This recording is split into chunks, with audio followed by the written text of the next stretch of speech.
Hey, deserving listeners, 90 Day Fiancé, Jorge and Anfisa. Let's watch. There may be a lot more work that has to go into it than just walking down a runway. This one looks nice. So you want to try to get this photographer? Yeah. Should we call or? No, let's just wait till he calls us. I mean, my wife is a professional model and has been for many, many years. And I've heard enough from her about her business to know that Anfisa is not approaching this in a wise manner regarding trying to get a modeling career off the ground. The first thing she needs, I think, is an agent. Of course, she needs a photographer to take pictures maybe before she goes to an agent, but just getting a photographer, you know, that doesn't really do anything for you. You know, you have to have an agent to get you gigs. And so, but I don't know, maybe she already has an agent or she's looking into a different kind of modeling or something. I don't know. It scares me a little bit that Anfisa's interested in the whole modeling thing. Modeling and flaunting her body is not the type of behavior that I would want my wife to do. I was wondering, what are the rates? Okay, so, and he's intimated this previous, that he doesn't want her taking revealing photographs and having them on the internet. And okay, you know, it's not an uncommon thing. I'll tell you, from my experience, it never bothered me. It's usually an indication that you're either, you know, worried that your partner, someone's going to like your partner, and then they're going to run off with that other person. So it's a form of worry and jealousy. Another aspect of it could be sexism from the husband, that he doesn't want other men looking at her, feels like he possesses her body in that way, or that's, you know. There's also just concerns, like in terms of cultural concerns, about religious concerns about what's sensible or appropriate behavior, that kind of thing. So, okay, you know, but I'll tell you from my standpoint, I mean, my wife has done, you know, underwear modeling, thongs. And so, you know, talk about revealing. She was on the David Letterman show in a bikini. Maybe I'll show up a shot of that right here, actually. She was in a comedy sketch. Anyway, but okay, so how do you talk about it? I think it's understandable and common enough that he has that wish. How does he talk about that with her? I'm guessing he's gonna just have to forego that concern, because I don't think she's gonna modify her path for him. It's for a photography session. But ultimately, I want her to be distracted and doing some type of activity while I'm at work. So are you looking for acting headshots? So you just hear that language from him that pops up. I want her to be distracted while I'm at work. You know, that's what you say about a pet or a child. Okay. So have you gotten your portrait done before? No, and it's actually for my fiance. Oh, very nice. We actually have some spots next week if you're interested in coming in that soon. Yes. Okay, perfect.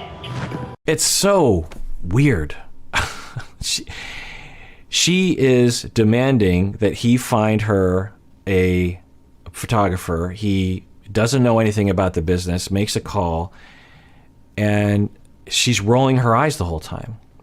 He's saying, you know, it's actually for my fiance, and she's like, oh, like, let's rewind. I just don't understand what would be is she embarrassed or something? What's going on? Regular portraits. Okay. So have you gotten your portrait done before? No, and it's actually for my fiance.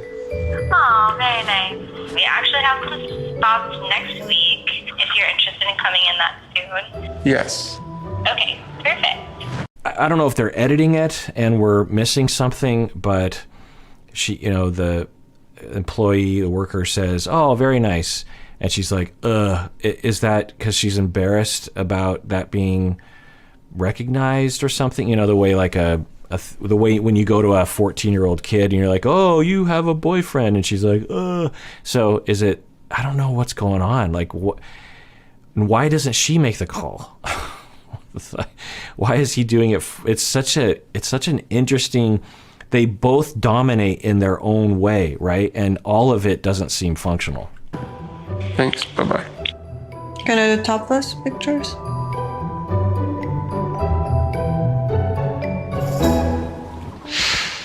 Over my dead body. It's his problem. Yikes. So there's just so many things wrong with this. It'd be fine if she wants to take topless pictures. It'd be fine if he was like, it doesn't make me feel that doesn't make me feel comfortable. But instead, she's like smiling, can I take topless pictures? And he says, over my dead body. And then she says, that's his problem. I mean, it's such a adversarial relationship. It's so mean to each other, right? Like, it's such a simple conversation. And so upsetting. And it always gets worse. So I'm bracing for this getting worse. I was like, who's that gorgeous girl there? And it's a mirror and it's me. I've always been interested in modeling.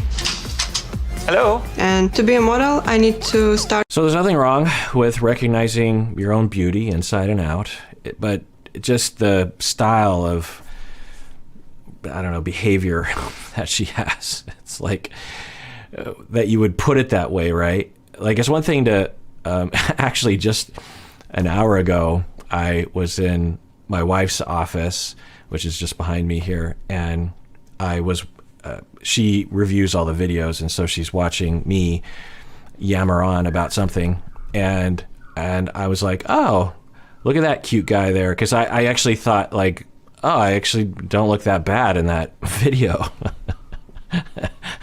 I don't know if I should be talking about, but you know, I at least I would hope that I said it in a joking way that sort of indicates that I often don't think I look pretty. I often think like I look ridiculous, and so I'm like, oh, I actually don't look half bad in that. And so, you know, you can recognize that, you can be proud of it, I suppose, particularly if that's your career. But just the style that she says it, right? It's just like, oh, I was going to say, who is that beautiful woman? And then it's me. Just like, I don't know what to make of her blankness. So let's actually talk about that for a second. Is it a Russian cultural? Is that is that a factor? She's essentially said that's a possibility, because she's saying that Americans are constantly being, I don't know what the word is gregarious with their politeness or something. And so it could be a factor. Certainly we've seen other Russians on this show who were not blank-faced, you know, Julia, these kinds of people. So I doubt it's a Russian thing. But, you know, when you think about Natalie, when she gets a little tense, but she's from Kyiv, so it's a different culture, obviously. Anyway, point is that she's from Kyiv, right? Anyway, so for Anfisa, what is that blankness? I don't know, but there are issues, emotional issues, attachment issues, personality spectrum issues that can result in being blank-faced. There's obviously neurodiversity issues that can lead to having particularly a blank face. But I will say that there is some indications of emotional neglect that would lead to, one, giving up. So a big reason why we have facial expressions is because we're trying to signal to another person what is going on inside of us. So crying, laughing, disgust, anticipation, this kind of thing. And we do that to signal because we're very social creatures, and we're always wanting other people to know what's in our hearts and our minds, and we always want to know what's going on in other people's hearts and minds. So from a very early age, from zero forward, we are always projecting ourselves into the world, and our connection and our attachment needs and even our food needs are given to us, mediated through our facial expressions. Think of a 3-month-old child that's fussy, and then the bottle comes in and they're like, it's all this indication to the parent of, I need something, I'm upset, and then you give, and then I'm relaxed. And we just kind of take it for granted, but it's a pretty ingenious evolutionary development where you don't have to ask a 3-month-old what's going on. They can signal to you, and there are different cries, and there are different facial expressions that, there's different kinds of crying and different kinds of facial expressions while crying that babies will give off that parents will become attuned to over time, usually, and can say, oh, that's a dirty diaper, that's a I'm hungry, that's a I'm uncomfortable, that's, whatever, I want to be held. And you can give, just based on facial expression, you're just looking at the face, like, oh, that's what that means, and the vocalization. And it's pretty ingenious, and we learn early on that when we do that, and we get reciprocation, and so we get our needs met. So it encourages that. For some people, when they're neglected emotionally, they're not attuned to enough, they just give up. Their facial expressions will hurt them because they'll signal and they'll get nothing back, and so it's a double hurt. Not only are they not getting anything, but they actually made themselves vulnerable through their facial expression, and so it hurts twice as much. And so what they learn is, I'd rather just have the hurt of being abandoned without having the hurt of being rejected for my facial expression bid.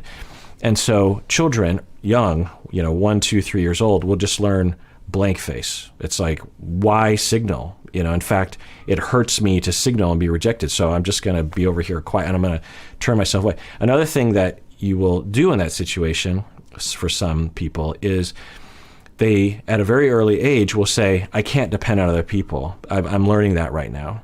And that neglect can be just flat out neglect, like abandonment, left at an institution, this sort of thing. Or it can be subtle emotional neglect, like a parent that works too much, a parent that's depressed, parents that are fighting too much, that kind of thing.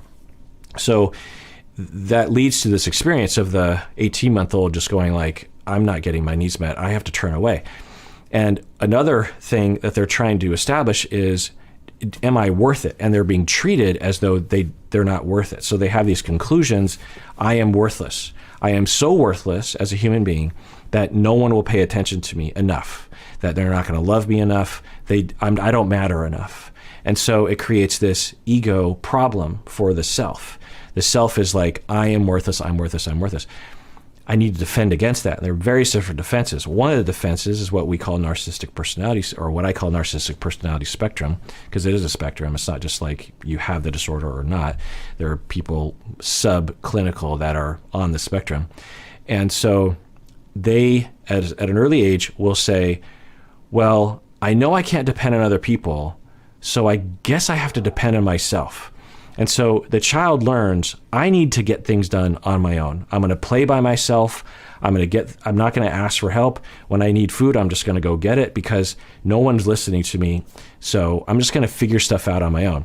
The other conclusion, and so what that does is it creates pathological independence, where you don't reach out for help when you need it, and people will feel like you're a robot and very distant.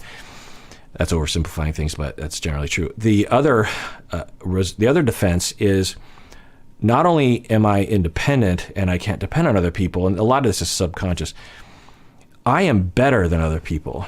In fact, I'm superior, and that will defend against this very sure notion that I am worthless. I'm garbage. I'm nothing. But if I convince myself that I'm superior, then it distracts me long enough that I don't have to pay attention to that. And I have to constantly get narcissistic supply in the outside world, on the inside world, to distract myself. Because as soon as I stop getting supply, I have to turn to the very true notion, even though it's not true, that I'm worthless. And so you might treat other people like crap. You might have impaired empathy. You might feel entitled. You might feel entitled to be physical. You might feel entitled.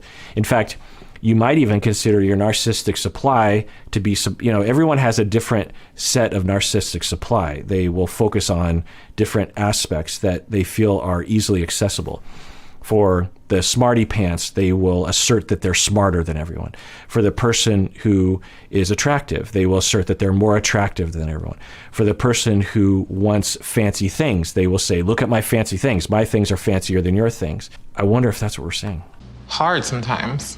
Are you okay with dealing with that? What do you mean, Well, okay, like for instance, like men are going to, and I'm just being honest, men are going to say that she's attractive, that she's beautiful. I see it all the time. And I mean, what does that make you feel like? Because they're going to be like, oh, let me take you to dinner. Let me do this. Let me do that. Yeah, that's not going to happen.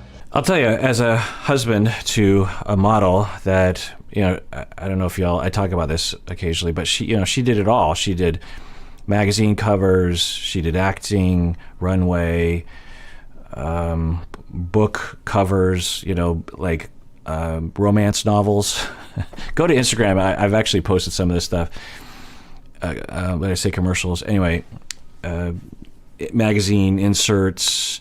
She was the woman on the face of a hair color. I think it was one of the major brands of hair color. You know, they have a different face for every hair color, and she was a certain color. In fact, it was her color of red that she would use. Anyway, you know, it's just a lot of different things. And I can tell you from experience that at no point was that ever told to me that men were constantly hitting on her all the time. My impression and my experience, limited experience of her when she was working, it's all very professional. It's not the way that maybe the stereotype would be. It's work, right? People are trying to create an image or something that will sell a product or will, you know, dial in the exact measurements of this skirt or something. And there's not lewdness or creeps. People are there to work. The creeps would get... Now, she did say when she went to other countries, there were moments where there, not with the people in the profession, but there would be creeps that would, I won't name the country, but you might be able to imagine. Anyway, point is that it's a very professional atmosphere. And if there is a creep, they get excised from the business. Like, no one wants a creep around. So this question that they're posing to George, I find to be weird. I mean, this individual is a professional makeup artist. I would maybe they've seen something that I never saw. I mean, you have to put up with some of that. Like, you know, my wife would be in a commercial. She was in a commercial for actually like a engagement ring, like a diamond, Jared's or something. It might still be on YouTube. Anyway, she's in a gazebo with a fella, and it's nighttime, and there are lights, and they're hugging and kissing. Are they kissing? Anyway, they're looking into each other's eyes, and they're in love. And, you know, that's my wife on TV. You know, we're at a restaurant at a sports bar, and I look up and I'm like, oh, there you are, you know. So, you know, there's a little bit of that you have to become accustomed to. But, you know, the foundation is, do I believe that my wife wants to marry that dude or wants to be with him, or does she want to be with me? And I'm not saying that out of arrogance. I'm saying that our relationship is strong enough, and we've worked on cultivating an attachment that is secure enough. And I trust her. She's been trustworthy, and I've been trustworthy to the point where it just doesn't enter my mind. But when you're in the beginning of a relationship and you treat each other like crap, then of course you're going to have ideas of like, well, is she going to leave me for someone else? Because, you know, the way she talks to me, I think that could happen at any moment. That's when the jealousy starts to kick in. So let's see what he says. Hey, deserving listeners, as y'all know, I am constantly recommending that people go to therapy. We all need therapy from time to time. Well, one of the options available that is definitely worth checking out is BetterHelp. If you're looking for a therapist, I would give it a try by going to betterhelp.com/Kirk. Make sure you use the promo code Kirk because you get 10% off your first month, and it really helps us out. As you watch these videos, I know many of you have been motivated to find your own therapist, which is great because you deserve it. And I know also that it can be hard to find a good fit, find the right one for you. Well, one of the options available in terms of your shopping is to go to betterhelp.com/Kirk. I've been told you can start communicating with your therapist in under 24 hours. You can message your counselor at any time. Plus, you can schedule weekly video or phone sessions. I've also been told that it's often less expensive than in-person therapy, and you should know that this service is available to clients worldwide. So go to betterhelp.com/Kirk to get 10% off your first month today. A lot of other guys looking at Anfisa, but other guys trying to interact and get to Anfisa. I mean, I can't hold her as a slave and keep her in my basement. But if there's, you know, guys saying like, hey, let's go out to dinner, and she really goes out to dinner, then there's a freaking problem. Well, yeah. So the beginning part of it, I'm thinking, why? I mean, if a guy hits on her, what are you going to do? And I always find that weird. It's like, you know, no one's going to hit on her. It's like, I find that it's based on this sexist idea that women don't have assertiveness, like they can't say no to things or something. Like it'd be like, thinking of like your pet cat, that, because cats can sometimes love strangers, right? Sometimes not. And you're just like, well, someone comes over and my cat falls in love with them. I don't want them going home with the cat. It's like this idea, like, do you not understand? Like, because like if a man hit on my wife, I wouldn't, in fact, I guess I'd be a little flattered, but I don't know. I wouldn't think much of it. I'd just be like, well, my wife's going to tell the guy to F off. Like I believe in my wife's assertiveness or ability to make a choice like an adult. So I think it's based on that notion often, because of course, but sometimes women will do that to men. It's just like, I don't want any woman hitting on him. I don't know. It's just kind of a weird perspective, because if you're putting yourself out there, like just being on the show, I'm guessing there's a lot of tools who will message her and hit on her in a creepy, gross way. And it's just like, creeps are going to creep. But then that last part, he says, and I think that's telling. He's saying, I don't want guys hitting on her, asking her out to dinner, and then her going out to dinner. That would upset me. I'm like, well, yeah, because that's not on the dude. That's on her. Like, you're worried about her, which makes sense, which is why you probably should slow down, go to therapy, work on the relationship, not restrict her and put her in the basement, as you jokingly put, which is, I think, another tell. Then she's getting sent back to Russia, and yeah. There's going to be times where men are going to try. Wait, so I think I missed that. So she's like, I don't want a guy asking her out, her going out to dinner, and then I'm going to send her back to Russia. It's just that language. They both do this. If you don't buy me that $45,000 dress, I'm not going to marry you. If you go out, if you bother me, I'm going to send you back to Russia. It's this power play. Interact and get to Anfisa. I can't hold her as a slave and keep her in my basement. But if there's, guys saying like, hey, let's go out to dinner, and she really goes out to dinner, then there's a freaking problem. Then she's getting sent back to Russia, and yeah. And it could indicate low self-esteem from him, that he thinks that she's just a hair widths away from leaving him because he's not a worthy partner.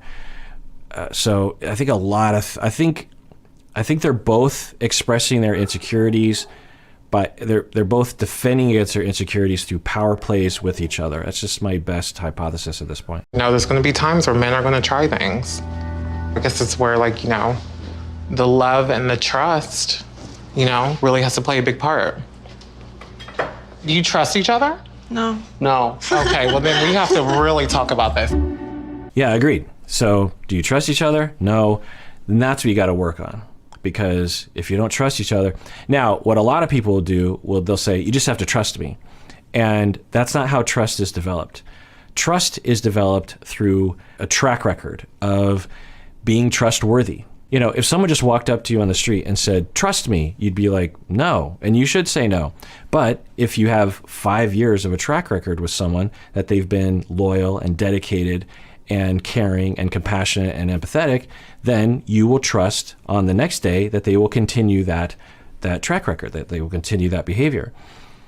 These two people, they don't know each other that well, so they don't trust each other that well, and that's okay. That's normal. A lot of clients or people email in, how do I trust my partner after they cheated on me? And I would say, well, you shouldn't trust your partner if they cheated on you. You would be naive and stupid to trust your partner if they cheated on you. To trust them, it takes time. That's called infidelity recovery. It takes maybe years to build back even 90% of the trust that you originally had, because that person broke your trust.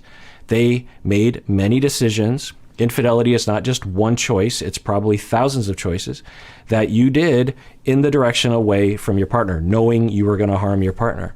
And thus, you should not trust that person. Doesn't mean you should break up with them. You certainly can. But trust is, and I find that maybe it's just a product of our instant world. We want swipe right, swipe left. We want, now I'm just old man shaking fist at internet. But my point is that in the olden times and in parts of the world today, you are born and raised in the same household as all your family and your cousins live next door, and your trust, deep trust and attachment with people is based on a lifetime being together and going through a lot of trials and tribulations together. In today's world, relationships are so disposable and so quick to change, and we're wondering, why do I feel so disjointed? Why do I feel so insecure? Why do I feel so jealous? Why are things not working out for me? And partially it's because we think about relationships as, well, there's so many fish in the sea, I can always go to that other person, instead of recognizing that trustworthiness and trust is something you have to cultivate. It's something you have to plant and water and give sun, and then it grows, and then you have to protect it. And when it's a small sapling, relationships are like that. Friendship, a coworker, a spouse, these are things you have to cultivate over time before they can grow into something strong. How do you guys deal with jealousy in your relationship? We fight.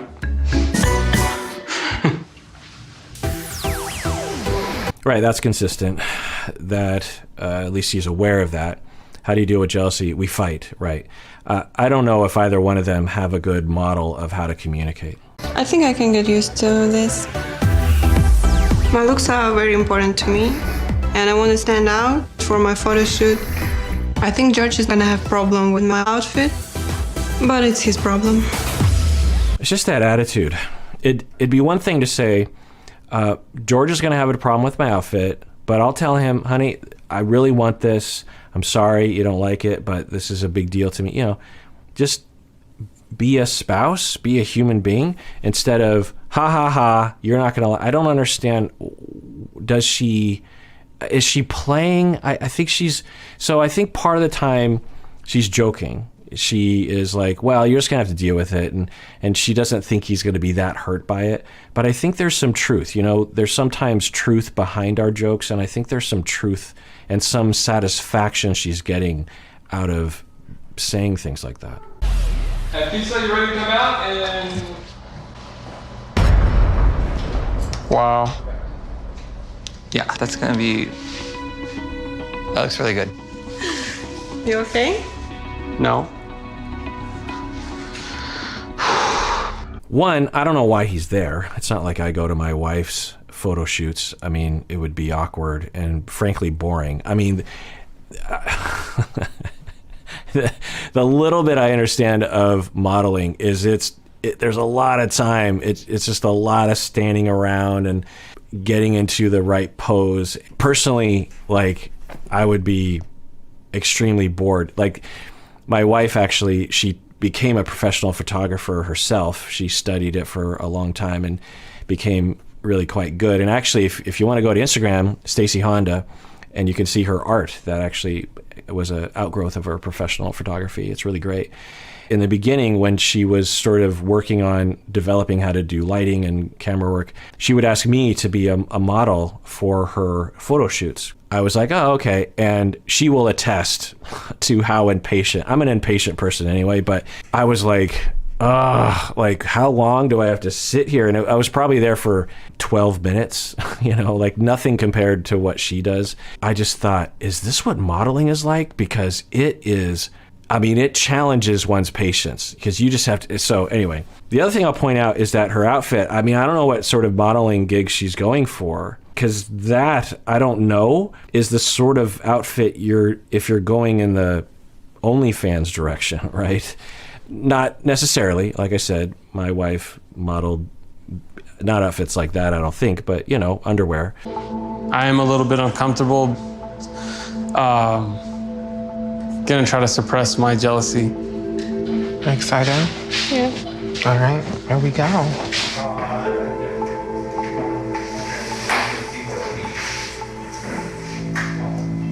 I think it's cute. And maybe this is good for him. If this is the direction she wants to go with her career, it's like, well, let's expose him to the stimulus so that he just has to get accustomed to this. So maybe that's what she's doing. If so, yeah, that would make sense, because it's a transition period. As he said, I don't know if I showed the clip, he was just like, this is going to take me a bit of time to get used to, which, you know, people usually do, usually. Yeah, we moved to 5 really quick. I think the ring shows how much he loves me. If he proposed to me with some cheap ring, I think I'm not gonna marry him. We've seen this scene before with other couples, and I'll just be repeating myself on what my take is on their relationship and her and the way they talk about finances.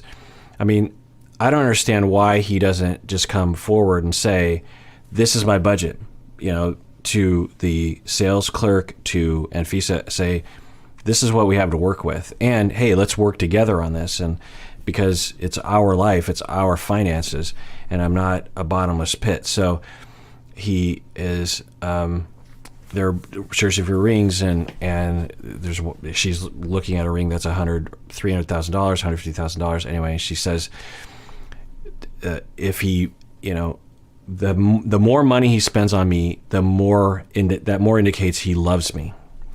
So that's interesting, because I've been hypothesizing that that's her relational trauma, is that when you are neglected and mistreated growing up, but you are given gifts, then you might, from a very early age, discard actual attachment and focus on material gain as at least some indication that you're a good person. You might actually distrust other kinds of love because it was so inconsistent, but at least the gifts were concrete, and she exhibits that kind of syndrome. I don't know if that's the case. She also could come from poverty as well, and is extremely concerned about security, and you can have traumas as a child regarding poverty, and thus always looking for not only security, just to sleep well at night, knowing that you're going to be okay tomorrow, but also you might have been ridiculed for being poor, and thus you want to show the world that you're not poor.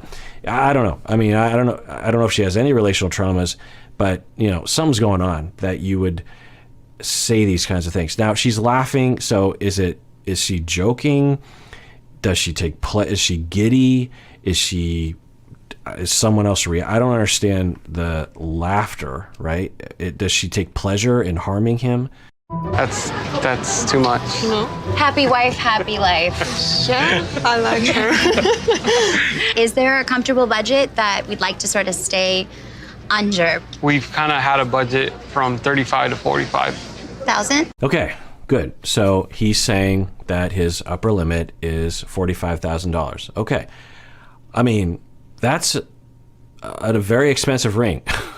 So, and, you know, so let's see. I'm guessing she's going to get upset at that because, of course. Fantastic. You can find beautiful things in that range. You're going to have to sacrifice a little bit in the color and the clarity. She wants a more expensive ring, but you're going to have to suffer a little bit in the color. I mean, I don't know that much about diamonds, but a $45,000 ring, I don't know if you're going to have to cut many corners regarding color and clarity.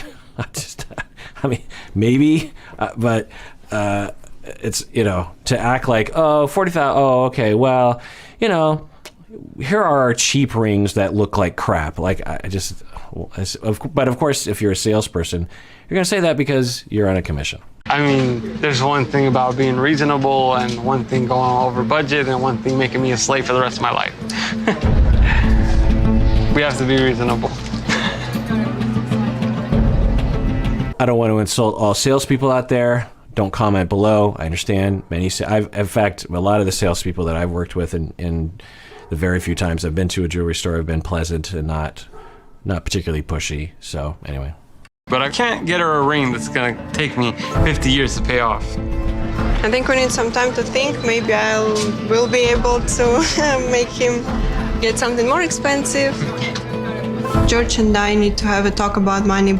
He made me a lot of promises, and now I'm here and he's not coming through. Yeah, it's just a continual onslaught, and I'm guessing the producers are to some extent setting up these kinds of scenes. Anfisa is playing, you know, her role, and it's I don't know what to say. I just be repeating past things, but I just don't understand how you live your life like that, honestly. And I feel sad for Anfisa, actually, because how can you be happy if that's your perspective in life? I just can't imagine that if you are focused so heavily on that is the recipe for happiness and life satisfaction. I just have to take a guess and say that she's either not doing well or miserable, and she doesn't know what else to do. I don't know.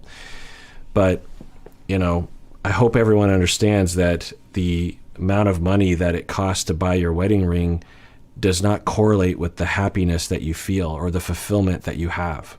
Like, they don't relate at all. So it's interesting to see her do this to herself. Thank you for your time. All right, well, that does it for that episode. Everyone out there, please take care of yourself because you deserve it. You really, really do.